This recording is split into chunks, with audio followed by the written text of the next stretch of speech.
دوی تپوس کړ چې دا منصور نوم څنګه دی. منصور نوم دا بالکل صحیح دی او دا ډېر سلفو نوم دی. منصور ابن المعتمر او دارنګ منصور باچام در شوی دی په بخاری مسلم کې ډېر راویانو نوم منصور چې کوم دی هغه تیر شوی دی. منصور معنی مدد وسکړی شوی دی.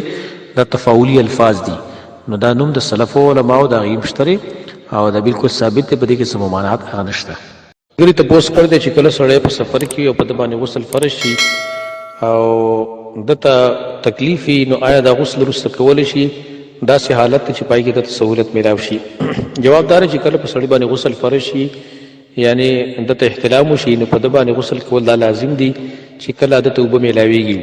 نو که د ګرمۍ موسم نو بیا خو په هر حالت کې په د باندې غسل لازم دی چې کله اوبه دته میلاویږي.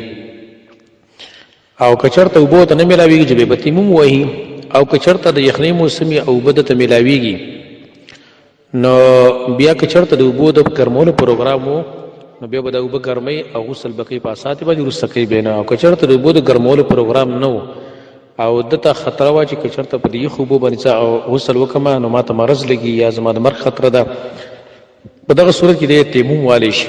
دلیل په حدیث دی د عمرو بن العاص رضی الله عنه چې امام ابو داود دا متصل نقل کړی په سند سره، امام بخاری معلق نقل کړی دی. هغه دا چې عمرو بن العاص رضی الله عنه په یو قافله کې په یو سریه کې نبی صلی الله علیه وسلم امیر مقرر کړی د مجاهدینو، هغه ته جنابت عارض شوی نو هغه چې کله راپاڅېد نو هغه تیمم واهه د جنابت دپاره او نور اودس وکړو او بیا ملګرو نبي صلی الله علیه وسلم ته شکایت وکړو چې داسې عمل کړی دی او خلکو له جمع ورکړه.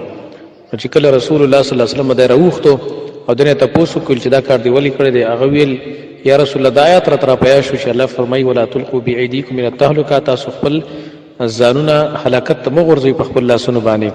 لہذا ما ته دا خطره وه چې داسې نه شي زه مړ شم. نو نبي صلی الله علیه وسلم وخندل او څه ورته ونه ویل. خو بعضې خلک داسې کوي چې هغې سستي کوي، ښه به ورته اوبه میلاویږي لیکن د خلکو نه شرمېږي او غسل نه کوي په ټایم کې. نه، دا طریقه غلط ده، په دین کې شرم نشته دی. دا به غسل خامخا کوي په تفصیل دغه چې کوم ما بیان کو چې که اوبه ورته بلکل نه میلاوېدلې بیا به تیمم کوي، یا دا چې اوبه میلاویږي لیکن د هغې د ګرمولو پروګرام نشته دی بلکل او دارنګې نور سهولت هم نشته دی نو بیا د تیمم وهلی شي. خو چې کله اوبه میلاویږي او یا د اوبو د ګرمولو پروګرام شته دی، سقاوي شته دی، نو لہذا غسل و بیا نه وروسته کوي، په اساتې باندې غسل کول هغه پکار دی. د بل یو ملګري تپوس کړی دی چې مرګ د شهادت په انسان ته څنګه نصیب کیږي؟ جواب دا چې مرګ د شهادت چې انسان ته نصیب کیږي نو هغه خو د جهاد په میدان کې نصیب کیږي، خدا په تقدیر کې لیکلی شوي وي. ګورې چې په تقدیر کې نه لیکلی شوی نو که سړی هر څومره کوشش دا کوي نه میلاویږي ورته. لیکن دومره ده موږ د شریعت دا بې اسانتیا مقرر کړې ده چې صحیح حدیث کې راغلي نبي صلی الله علیه وسلم فرمایي من سأل الله الشهادته، چا چې د الله نه سوال وکړو د شهادت چې الله ماته شهادت نصیب کا او د زړه په رښتیا باندې سوال وکړو نو بلغه الله منازل الشهداء وان مات علی فراشه، الله به د شهدا مرتبه ته ورسي اگر کده په خپل بستر باندې مړ شي.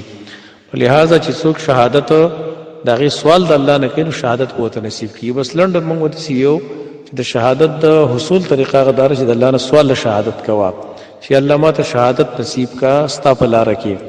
نو که بیا د الله په تقدیر کې شهادت لیکلی او جو حقیقي برته میلاو شي او که نه یې دله لیکلی نو لہذا مرتبه د شهدا ورته بیا میلاویږي.